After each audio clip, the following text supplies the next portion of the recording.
Sejarah wilayah Kecamatan Cakung di era kolonial. Cakung, nama sekeping wilayah di Jakarta Timur saat ini bukan nama baru, tapi telah ada jauh sebelum VOC menjarah pinggir kota Batavia pada paruh kedua abad ke-17. Penelusuran peta awal VOC menunjukkan, Cakung adalah nama seutas sungai yang membentang sampai ke Kampung Tugu di Jakarta Utara saat ini. Di hulu Sungai Cakung terdapat Kampung Cakung. Mengutip buku Asal-Usul Nama Tempat di Jakarta karya Rahmat Ruchiat, nama Cakung berasal dari nama anak sungai yang melintas di sana, yakni Kali Cakung.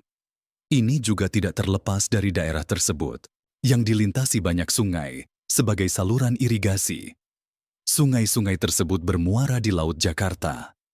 Surat kabar Batavia's Newsblad 1909 menulis Cakung artinya kata, nama katak pohon, Rhacoporus, dalam bahasa Sunda. Hewan ini memiliki bentuk yang unik, yakni ramping dan jari-jari kakinya yang memiliki perekat.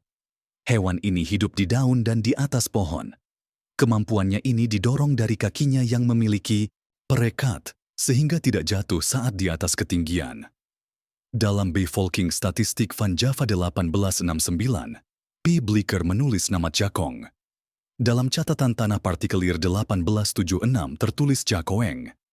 Evolusi nama Cakung dalam Administrasi Pertanahan Hindia Belanda berhenti di sini, sebab dalam catatan berikut tertulis nama Cakoeng.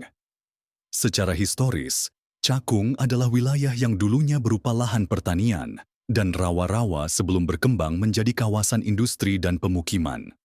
Dalam sejarah kolonial Belanda, daerah ini sudah disebut dalam peta-peta lama sebagai bagian dari wilayah agraris yang mendukung Batavia. 1. Rawa Terate. Pada masa kolonial Belanda, wilayah yang kini dikenal sebagai Kelurahan Rawa Terate di Kecamatan Cakung, Jakarta Timur, memiliki peran penting dalam strategi militer Belanda. Salah satu peninggalan bersejarah yang masih ada hingga kini adalah kompleks yang dikenal sebagai Benteng 9 atau Benteng Gudang Peluru. Kompleks ini terdiri dari 9 bangunan yang dulunya berfungsi sebagai gudang amunisi tentara Belanda atau dalam bahasa Belanda disebut Ammunitieopslagplaats. Bangunan-bangunan ini dibangun dengan konstruksi beton bertulang yang kokoh dan dikelilingi oleh parit selebar 10 meter sebagai langkah pengamanan. Lokasinya yang strategis, dekat dengan simpul Jalan Batavia Bekasi dan akses menuju Cilincing serta Meester Cornelis, menunjukkan pentingnya area ini dalam distribusi logistik militer Belanda. Selain sebagai gudang amunisi, terdapat juga bunker yang menghubungkan wilayah ini